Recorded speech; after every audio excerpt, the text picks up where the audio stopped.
Bom, na última aula a gente tinha feito o CRUD envolvendo os dados de pessoa e agora a gente tem uma entidade no banco que trabalhamos em cima dela, né, que é a chamada de plano. Então a gente vai repetir o mesmo passo fazendo o CRUD desse plano, só que com uma abordagem um pouquinho mais rápida, né? Primeiro, para a gente montar a entidade e o DTO, né, porque o DTO é a réplica da entidade, a gente precisa se basear na tabela. E a gente tem essa tabela usar GD plano, um texto para esse nome do plano, né, como uma descrição, como um título dele e a descrição desse plano. Por exemplo, a gente tem um plano básico e a descrição dele é uma versão básica. O especial é uma versão com alguns bônus e o master é a versão completa do plano. Beleza. Então, a partir disso, a gente sempre lembrando de como que funcionam os módulos do nosso projeto, né? Que a gente está trabalhando com o projeto clínica, ele tem um módulo de módulo. Nesse módulo de módulo é onde é que fica a representação das entidades e os DTOs. Então, como a gente quer criar uma entidade, eu venho aqui, tenho o pacote de entidades e eu vou criar a entidade referente a plano.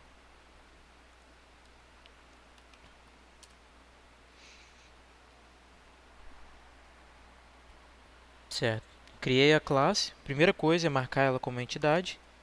Marcando ela como entidade, eu passo essa visualização para o Hibernate. Então ele já sabe como trabalhar com esse cara em específico. Eu preciso de anotar ele como @table.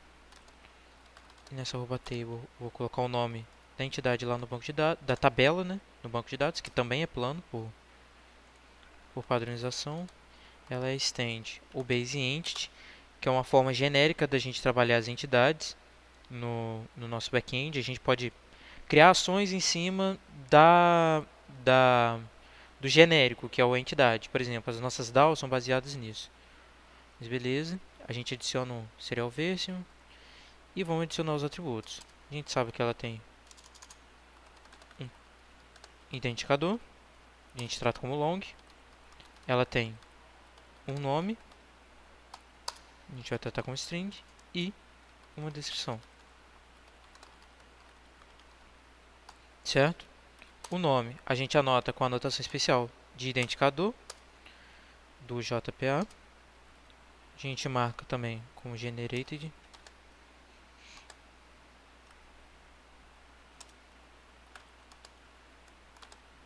com a estratégia para gerar o valor.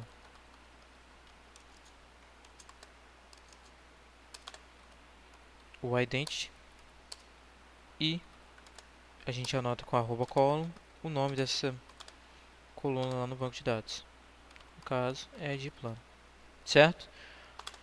Eu tinha mostrado na primeira aula, como anotar as colunas que não podem ser nulas com @notNull.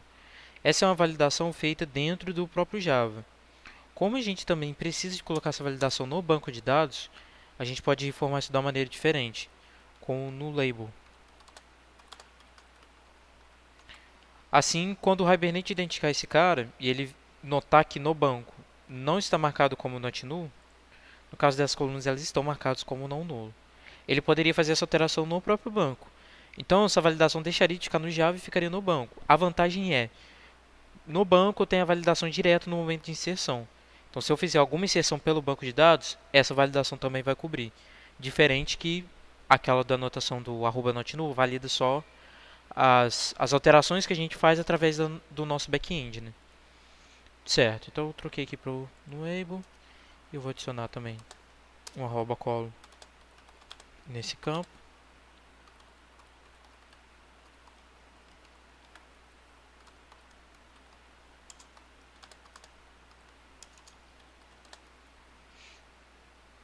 Certo, tem um campo tx nome plano e também vão ter o campo de descrição.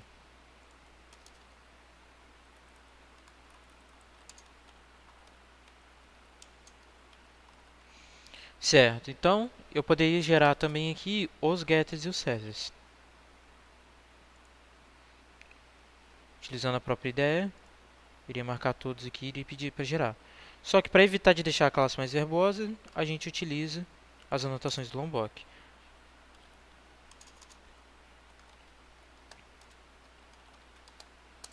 A mesma ideia a gente precisa para o construtor. Um construtor com todos os argumentos e um construtor vazio. Beleza, então aqui a gente tem a entidade plano. Também precisamos de criar um DTO para esse cara. O DTO, como a gente sabe, é uma réplica para entidade. Ele vai estender do base DTO. Lembrando, eu tenho um pacote para DTOs e tenho um pacote para entidades. Isso tem que ficar bem claro. Preciso de adicionar o serial version.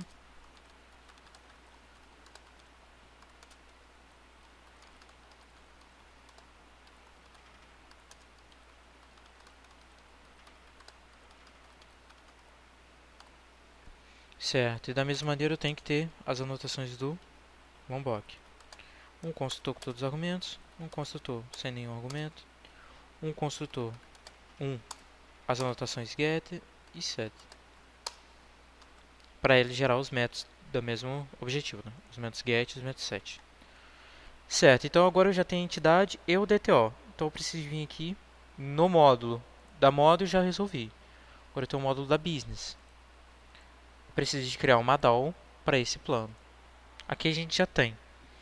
Essa DAO ela estende do Base DAO em PL, que por sua vez estende do Abstract Base DAO. E aqui dentro a gente tem métodos que utilizam da nossa ORM para fazer as inserções, as modificações, algumas consultas no banco de dados e assim vai. A gente pode até anotar aqui que tem os SQLs. E isso é dentro da nossa biblioteca XDK. Então a gente não precisa de implementar, a gente só generaliza. Porém, o Base Abstract DAO, o Base DAO, ele precisa de informar uma entidade que ele vai trabalhar em cima. E essa entidade, por sua vez, precisa de estender do Baseent. Então por isso que é importante a gente anotar a nossa entidade com esse cara. Porque a gente, dentro da nossa DAO, a gente consegue generalizar, mas ao mesmo tempo tratar de forma especial que só cubra as entidades. E aí a gente generaliza com o Baseent para a gente saber que a DAO está trabalhando especificamente com entidades. Certo, então a gente tem aqui, passamos o plano como objetivo. E beleza, por enquanto a gente não precisa escrever nenhum método na DAO, porque ela estende dos métodos que são genéricos. Então a gente precisa criar a nossa business. A business vai estender de base business. Importante, eu tenho que marcar a nossa DAO com @stateless. Por quê? Isso vai passar a responsabilidade para o servidor gerar as instâncias dessa classe. Já que a gente viu que o nosso servidor ele é stateless, ou seja, ele não mantém os recursos, então a gente passa até a responsabilidade, não mantém os recursos que foram utilizados, a gente passa a responsabilidade até de instanciar algumas classes para ele. Como eu marquei aqui com @stateless, eu posso marcar aqui com @jb e eu passo a responsabilidade para instanciar essa classe para o servidor. Então, ao invés de eu ter a necessidade de criar um construtor, vamos gerar um aqui, para o nosso plano business, aonde esse construtor iria instanciar, por exemplo, o plano DAO para a gente passa essa responsabilidade para o servidor e assim ele gerencia esses recursos para mim. Em vez de eu ter que instanciar um plano DAO toda vez que eu chamar um plano business, eu passo a responsabilidade do servidor. Beleza. Então aqui a gente vai criar alguns métodos que a gente precisa para o nosso CRUD. O primeiro é o getById. É um método que eu vou receber um ID e eu vou devolver uma entidade.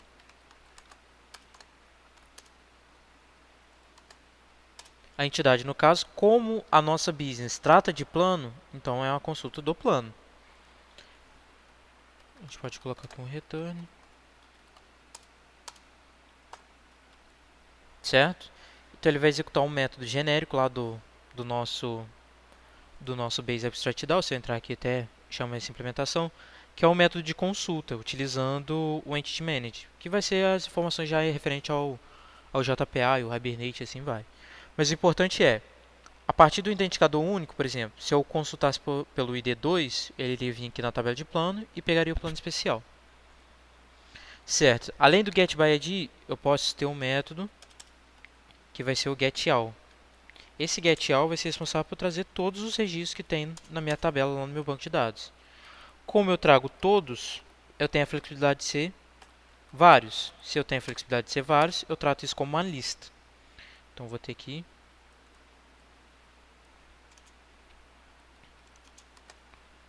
dar o .getList, que já é um método que vai consultar todos de uma determinada tabela, que no caso é a de plano. Certo. Além disso, eu vou ter o método de inserção. Ele retorna plano.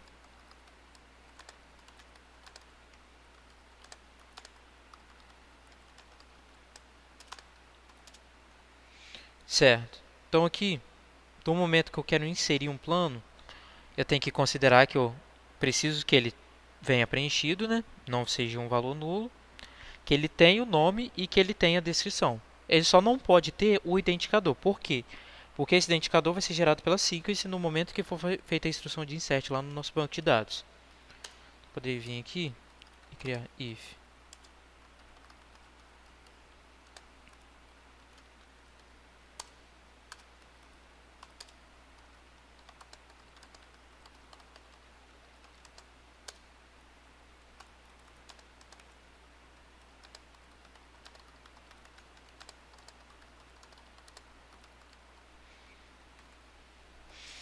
Certo? Então, beleza. Por que eu coloquei esse if aqui primeiro? Porque se eu chegar nessa instrução 31, será estourado na exceção. E essa exceção vai impedir o restante do fluxo. Eu espero no final do meu fluxo fazer o seguinte. Fazer a inserção desse plano. Então, para eu chegar na linha 35, eu tenho que estar tudo validado. Não posso ter nenhum problema. Quando ele executar a linha 35, ele vai lá no nosso banco de dados, faz a inserção e retorna o nosso plano depois de ter inserido. A diferença do plano que eu recebo como parâmetro para o plano inserido é o identificador único que ele gerou lá no banco de dados. Certo, então eu tenho que fazer um outro if.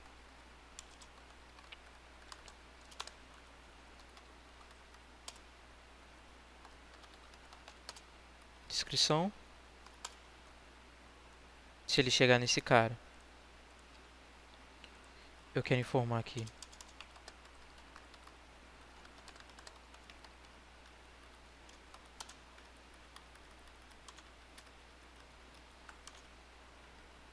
A descrição não foi informada, ou seja, ela é nula ou vazia. E a mesma coisa para o nome.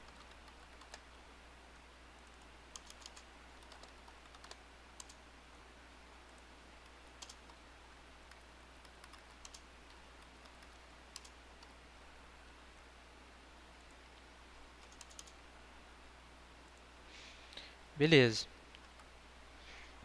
Certo. Então eu fiz todas essas validações aqui para verificar se o plano está preenchido. E passei pelas três. Eu posso vir aqui e fazer a inserção. Mesma coisa vai ser o nosso método de update.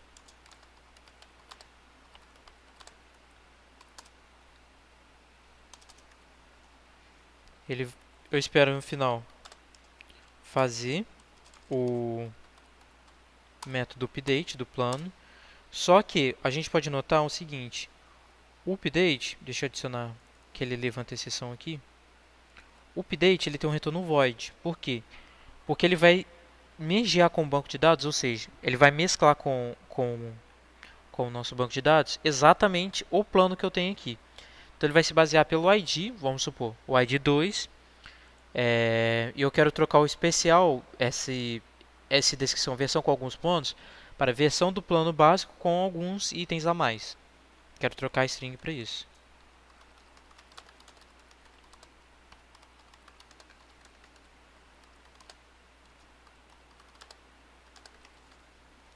Certo. Então eu quero fazer essa instrução de update, que eu vou pegar aqui, é esse carinha aqui.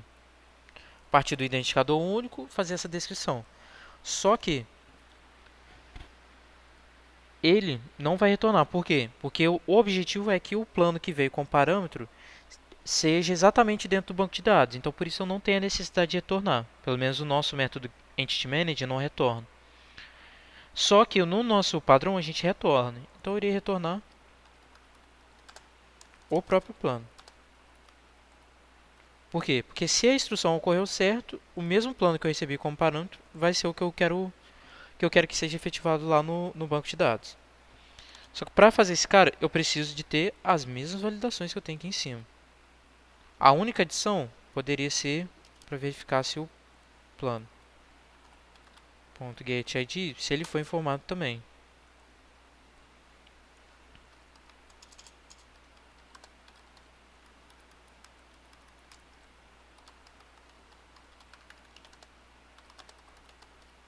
Certo.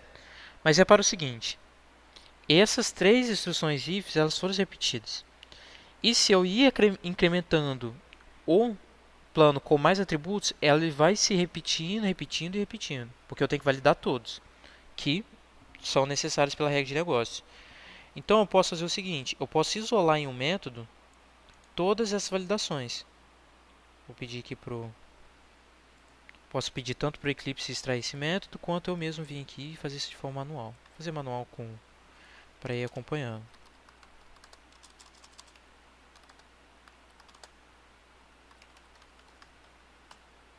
O nosso método validate, ele vai receber um plano. Ele vai lançar a exceção. E ele vai percorrer todas as validações. Ele vai ver se o plano está nulo, se a descrição do plano foi informada e se o nome do plano foi informado. Certo. Então eu poderia omitir aqui agora e chamar o método validate.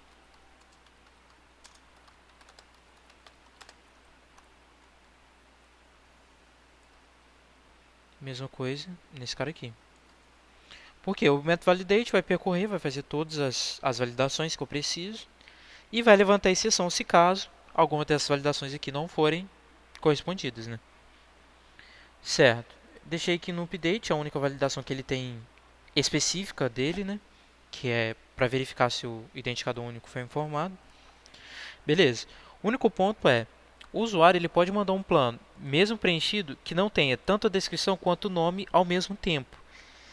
E nesse caso, ele iria primeiro lançar a exceção para a descrição, depois iria lançar a exceção para o nome. Para a gente lançar todos os pontos que o usuário precisa, a gente poderia fazer o seguinte. Poderia fazer uma lista dessas exceções e lançar essa lista junto. Então, eu vou criar um list de business. Erro.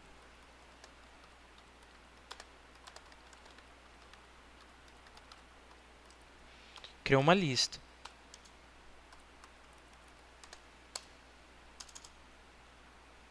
Certo. E aqui, em vez de eu lançar a exceção, eu adiciono dentro dessa lista de erros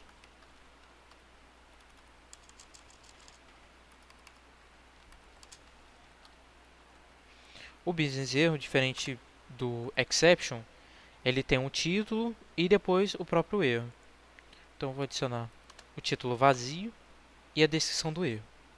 Beleza, mesmo caso eu vou fazer aqui embaixo.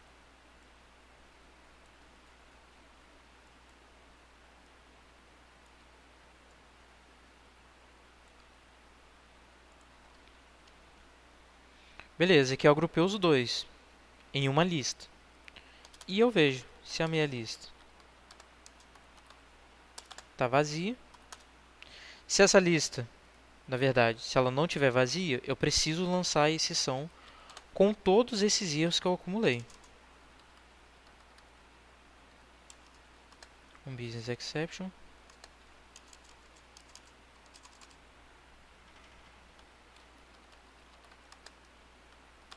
Com essa lista de erros.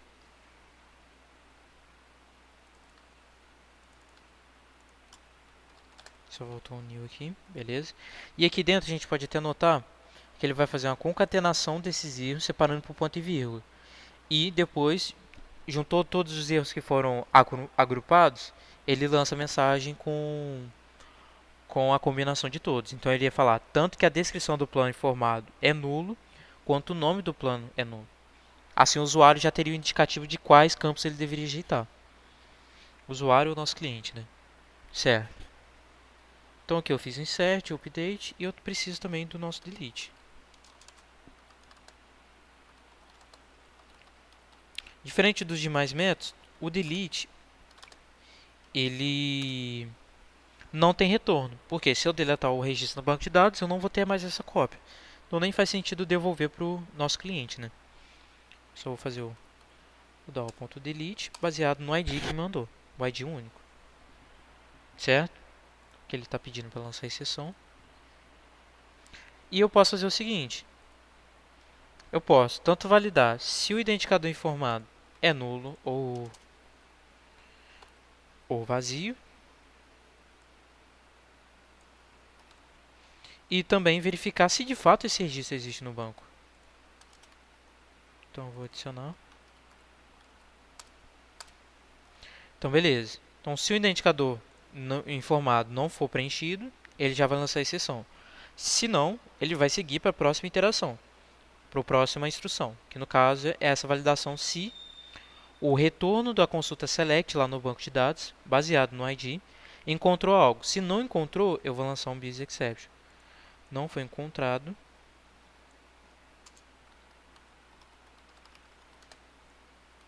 O plano a ser excluído. Certo? E aqui, passei por essas duas instruções. Não levantou exceção, então ele vai executar a linha 60. Certo? Aqui seria público. E um ponto. Eu já tinha comentado em alguma aula anterior, mas a gente sempre padroniza, colocando os métodos públicos primeiro e por fim os métodos privados. Então por isso que o validate ficou aqui no final. Beleza. Com a nossa business preenchida, então vamos fazer a nossa camada de facade. Nossa facade também é stateless. Ela precisa de injetar o plano business e ela vai ter os métodos que a gente determinou. Só que a necessidade da facade ela é uma camada de serviço e ela comunica diretamente com a controller. Então ela precisa alimentar o nosso cliente com as informações que a gente vai obter. Por exemplo, na consulta do identificador 2, ela precisa informar que o plano é especial. Só que para o usuário final, ele precisa de receber esses dados, mas apenas as informações que a gente quer informar para ele de fato. Eu não posso mandar, por exemplo, nosso plano de DTO tem os 3 campos da tabela. Mas eu retornando à própria entidade, eu vou mandar dados que não são interessantes para o usuário. Por exemplo, qual é o valor desse table, ou seja, qual é o valor da tabela no banco de dados, as informações das colunas que ela pertence, da forma que essa sequência é gerada, ou como é gerado o valor do identificador único, e diversas informações que não são importantes para o nosso usuário, para o nosso cliente. Então, por isso a gente capsula essas informações no DTO. E eu também tenho a vantagem que o nosso DTO ele pode ser maleável. Diferente da nossa entidade, que tem que respeitar a tabela, eu poderia muito bem omitir essa descrição no nosso DTO. Ou até mesmo colocar um campo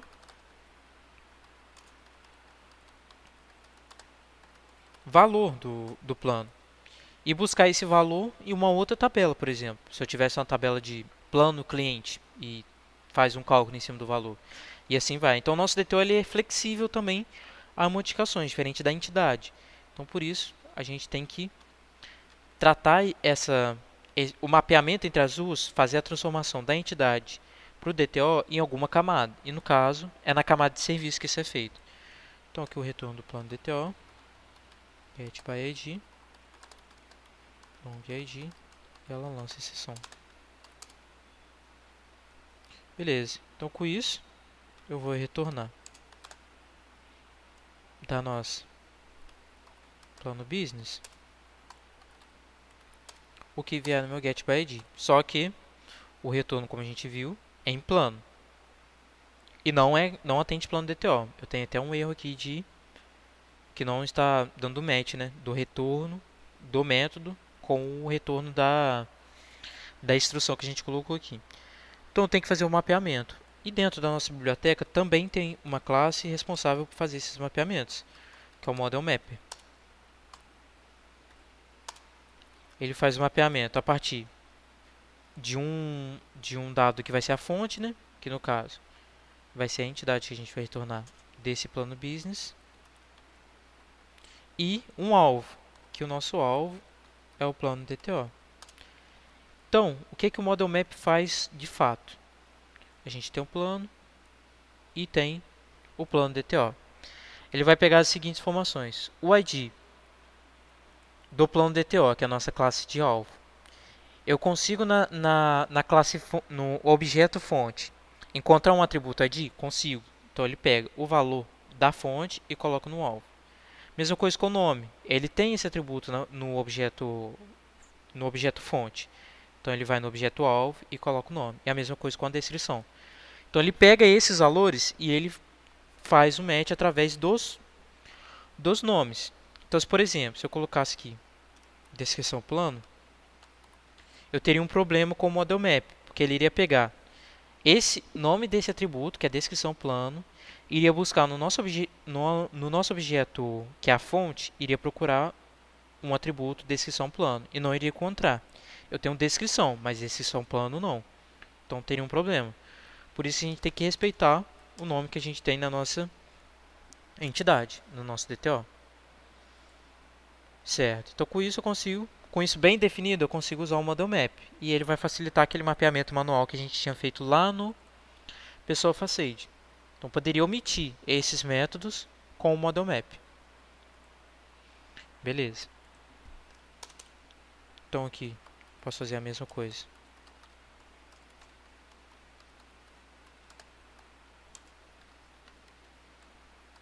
Com o nosso getAll.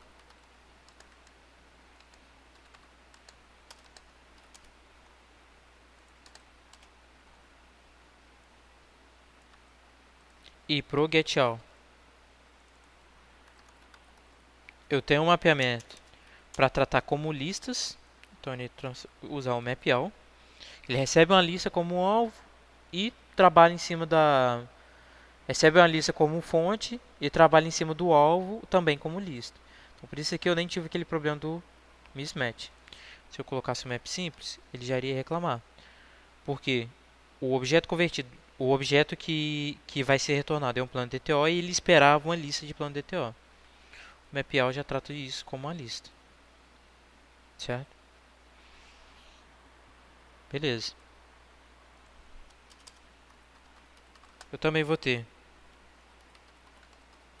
um insert.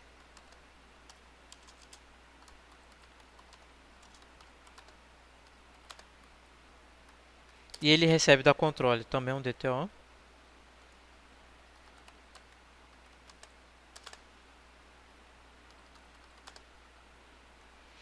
E aqui eu vou ter uma instrução bem parecida.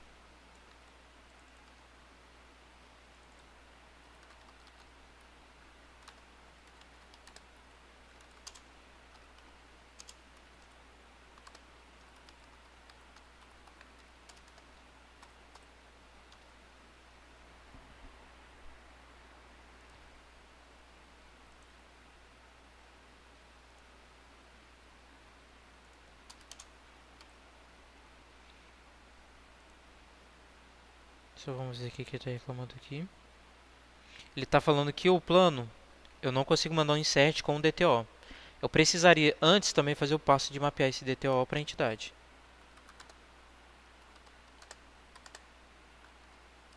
Posso fazer da mesma maneira que eu fiz aqui em cima do retorno. Então eu vou pedir para o meu model map ele mapear o DTO, que é plano DTO, para nossa classe alvo, que agora é a entidade plano. Ele vai fazer o mesmo passo, só que com as classes trocadas, né? Vai pegar o nosso DTO e vai converter para a entidade. Como os atributos são os mesmos, ele não vai ter nenhuma dificuldade nesse passo. E com essa entidade mapeada, eu jogo ela para o insert. E eu faço o mapeamento. E com o retorno do insert, agora já com um ID lá do nosso banco de dados, ele vai mapear de volta para o DTO. Bem parecido vai ser o nosso update.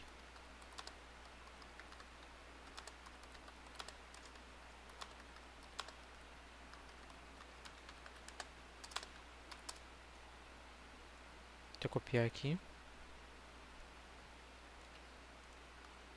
Então, preciso converter esse DTO para entidade, depois executar a instrução update e mapear isso de volta para DTO.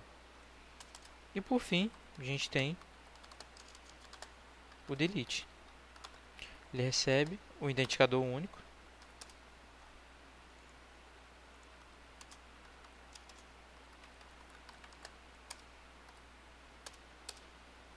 rodando esse indicador.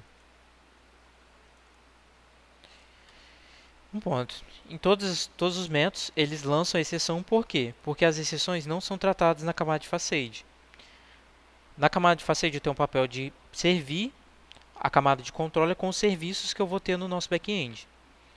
Então aqui eu tenho o serviço de inserção, de alteração, de exclusão e de consulta. Beleza, a camada de facade fez isso. E fez o papel de mapear os nossos DTOs, que são o que o nosso cliente informa, mapear para as entidades, que vai ser o que a nossa camada de business, que é restrita às regras de negócio, vai trabalhar. Então ela funcionou como essa camada intermediária. Então beleza, igual eu falei com vocês, eu vou ter a nossa controller. Vou vir aqui e pegar como plano controle. Primeiro, eu preciso determinar qual que vai ser o endereço de onde vai ser requisitado, que no caso vai ser o plano. Injetar a plano facade, que vai na facade que eu disponibilizo o serviço, certo? Estender do base controle, aqui já é um recurso da nossa biblioteca, que são algumas tratativas já genéricas. E aqui eu preciso determinar os endpoints que eu vou ter no nosso servidor. Eu vou ter um endpoint para consulta por identificador único. E aqui, diferente da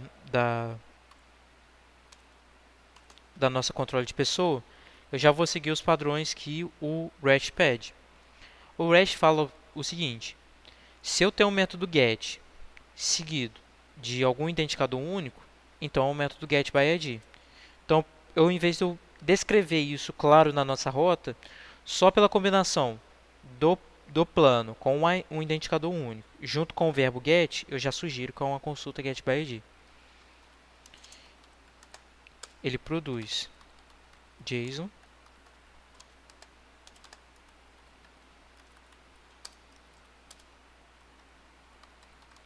Ele trabalha com a resposta, com esse response, que encapsula uma resposta HTTP. O nome do nosso método vai ser getById também. E ele precisa de extrair da rota o valor do identificador único que ele vai mandar. Então, eu vou pegar aqui em pathparam, vou botar ID e vou jogar dentro desse atributo ID aqui. Se na minha rota fosse ID plano, aqui eu precisaria também colocar ID plano. Mas como não é, para deixar um pouco mais limpo, vamos tratar assim. Aqui eu excluí o ponto e vírgula. Esse response também é da nossa biblioteca de WSRS, que é a nossa biblioteca responsável pela nossa API, né? E o pathparam da mesma forma. Certo? Viram que me deu uma sugestão diferente desse cara. Ele me deu uma sugestão desse WebSocket. Se eu fizesse isso, poderia me dar algum problema. Por quê? Porque eu não estou trabalhando com essa biblioteca. Estou trabalhando com essa daqui. Beleza. Eu vou criar um try-catch aqui para a gente tratar as exceções que a gente teve.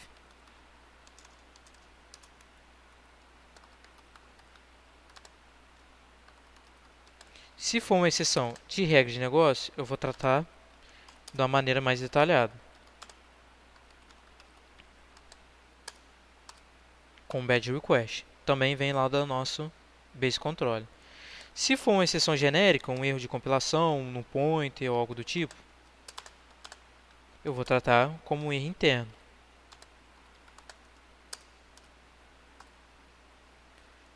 Beleza. Aqui eu vou trabalhar com response. Ponto ok, porque vai ser uma resposta 200. No corpo, eu tenho que fazer o método getById, que a gente tem no nosso facade, e pedir para ele buildar essa informação. Certo? Na mesma forma que eu tive o get, eu vou ter o getAll. O getAll, seguindo os padrões do REST, é o plano vazio. Se eu requisitar o plano sem informar nenhum outro campo, ele já vai trazer todos os caras. Se eu informar um identificador único, aí eu trago aquele em específico. Esse é um getAll. GetAll não precisa de nenhuma informação, ele vai trazer todo mundo.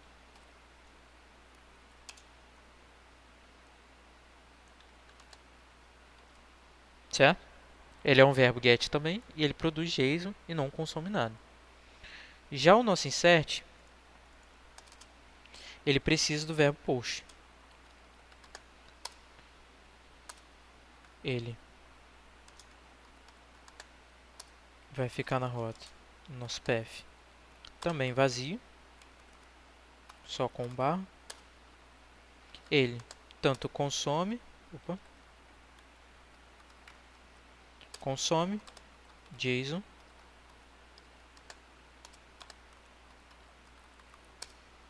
quanto produz JSON. Por que que ele consome? Porque ele precisa que o nosso usuário final mande um corpo para ele. Esse é o método público, response.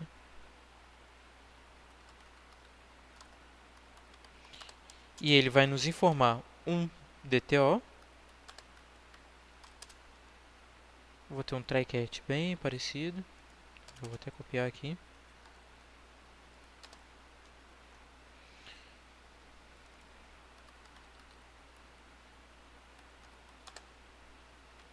Beleza? E algo importante. Aqui eu posso notar que a controle ela só trabalha com DTOs. Então, se entre as importações eu notasse que está envolvendo uma entidade, aqui ó, ele já trouxe o pacote modo, já posso saber que algo está errado, algo já não está seguindo a nossa arquitetura que foi definida para controle visualizar apenas DTO, certo? Beleza, aqui eu fiz o insert, semelhante ao insert, eu vou ter o nosso update, só que em vez do verbo push, é o verbo put. Chamar o update aqui também. E, por fim, eu vou ter o delete. O delete vai ser bem parecido com o get by id, porque ele vai pegar o identificador único que veio da rota. Ele não produz JSON, já que ele não tem resposta. Ele só tem esse path e é em cima do verbo delete. Path parent também é id. E ele vai ser o método delete. Vou andar aqui também em delete. E aqui, porque como não vai ter corpo, eu nem forma ciente. Eu apenas faço o método delete e dou a resposta o ok, sem corpo. Certo? A diferença do get by id para o delete é o próprio verbo que vai ser utilizado na requisição HTTP, né? Um tem que vir com o verbo delete e o outro tem que vir com o verbo get. Através disso eu já sei o que ele quer fazer. Ele quer excluir o recurso, o outro ele quer apenas consultar. Certo? Então esse mais ou menos é o CRUD de uma maneira bem mais rápida, mas a gente passando passo a passo que eu preciso para gerar o plano controle. Na próxima aula eu vou fazer alguns testes em cima desse cara.